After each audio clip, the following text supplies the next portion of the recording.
I quit my job to move across the country for my fiancée's new position, but now she's quitting our relationship and told me to get out on Valentine's Day so she can bring home her new date. I'll try to keep this short because I'm so stunned I think I've stopped being able to process things.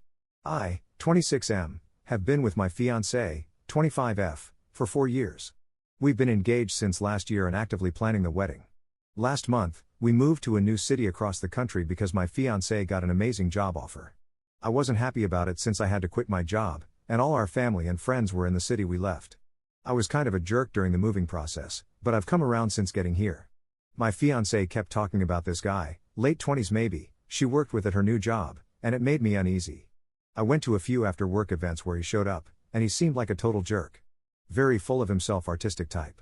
I didn't like the way he interacted with my fiancé, and we would occasionally fight about it. Tuesday night, she got home really late, sat me down, and broke up with me. She said she felt an immediate bond with this coworker that's stronger than anything she's ever felt before. This from the woman who, just a few months ago, I held in my arms while watching the stars as she told me she's never felt more at peace than when she's beside me. I laid awake on the couch all night, feeling like I was continually being punched in the stomach. I didn't fall asleep until 3 p.m. yesterday and stayed asleep until this morning when she woke me up. Basically, she's having this jerk over for Valentine's Day and demanded she get the apartment to herself. Between the move, all the deposits we had been putting down for wedding stuff, and not having a job since we moved out here, I have literally no money for a hotel or anything else. We got into a big fight because I called her out and said she knew I had nowhere else to go. She said that's not her problem, she's done solving my problems for me, and that I needed to fix this one on my own. I guess his roommate is having a date over, so my fiancé offered our place for her date with a jerk. She says this is happening no matter what I say. So yeah. What the hell am I supposed to do? /relevant comments. Commenter. Oh no. No, no, no, no. Hell no. You're going to park your tail on the couch tomorrow, and you are going to refuse to move come hell or high water. Do not leave. What a heinous move on her part. Ops response. I basically told her I would refuse to move tomorrow, but she said this man is coming over no matter what. Commenter. Well then, they're going to have to deal with having a romantic date with another dude sitting on the couch, aren't they? Ops response. I can't emotionally handle seeing her date another man right in front of me in our home. I understand I would be messing up their night, but I think I'd shatter on the spot seeing them together. Commenter 2. Why can't they go somewhere else? Ops response. I asked why it had to be here. His roommate is using his place for a date.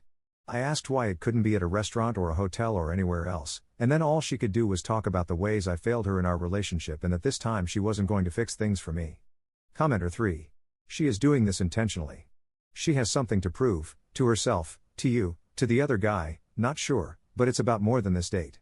I had to live with my ex for months due to being in a situation similar to yours. I started seeing other people but always went out. That's what any decent person would do. Don't cave. Have a party, as others have suggested. She doesn't deserve any satisfaction from this. Ops response. This is so true, you should have seen her face as we got into a fight over this. Op adds an edit to their post. I appreciate everyone telling me I should stand my ground. I told my fiancé I wouldn't leave the apartment, but I don't think it's a threat I can carry through with. I will be emotionally devastated if I have to watch the woman I love and care for more than anyone else date someone right in front of me in my own home. Other suggestions would be appreciated. Op adds a second edit to their post. Thank you so much, everyone, for all your suggestions. I can't keep up with all the comments, it's almost overwhelming, given everything that's going on in my life right now. I'm going to take a walk and try to clear my head. I just can't bring myself to tell my family and friends what's happened. It feels so embarrassing. I like the ideas about trying to reach a compromise. I have a lot to think about. Commenter 4. Don't go. Is your name on the lease? Fight this Grinch. If I knew where you lived, I might come over and be your date, that's how much I think you should stand your ground. Ops response. My name isn't on the lease since I didn't have a job when we moved out, and my credit isn't the best. We thought it would be safer if she put her name on the lease since she's employed and has better credit. Update 1 year later. I, 27M, spent the last year working very hard to improve myself. Now that it's Valentine's Day again, I was thinking about what a dark place I was in last year. I didn't have the strength to post an update back then, but now that I've had some time to heal, I wanted to let everyone know how I'm doing. Thank you to everyone who helped. You were the only support I had last year, and it meant the world. It looks like my original post was deleted. I can still see the text when I log in, so here is the old TLDR. After uprooting me from my hometown a month ago, My fiancée dumped me on Tuesday and is now demanding the apartment to herself tomorrow for a date with this jerk artist from her new job. I have no money to do anything else. Part of the reason I didn't update afterward was because I was extremely embarrassed with how things turned out. It's only because of some intense therapy that I'm able to be honest and okay with telling this story.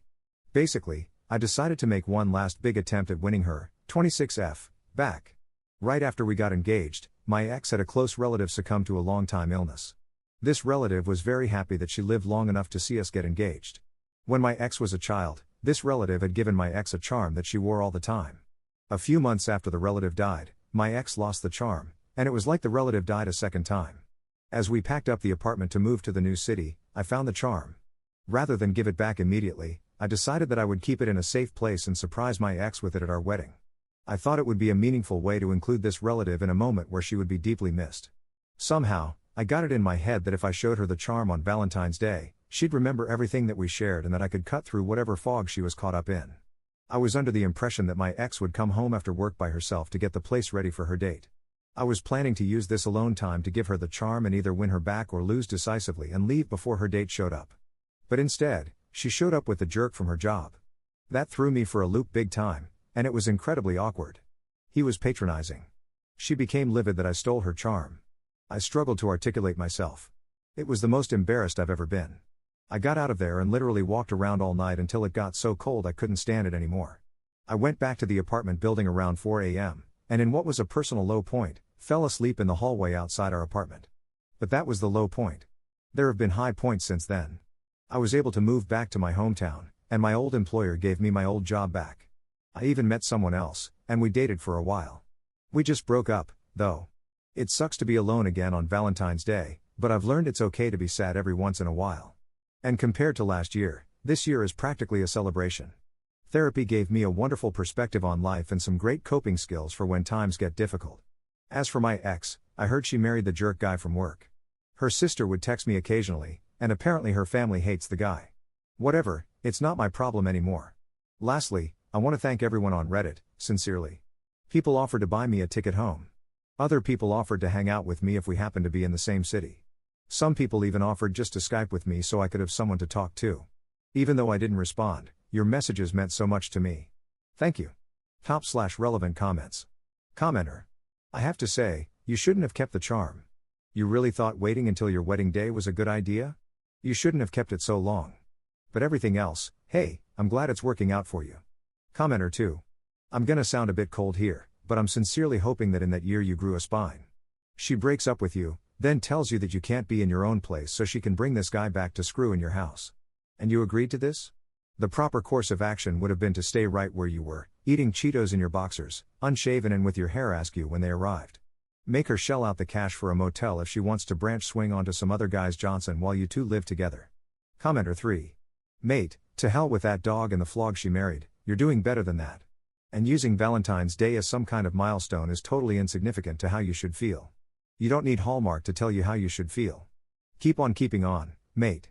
You can do much better than your crappy ex. Screw her.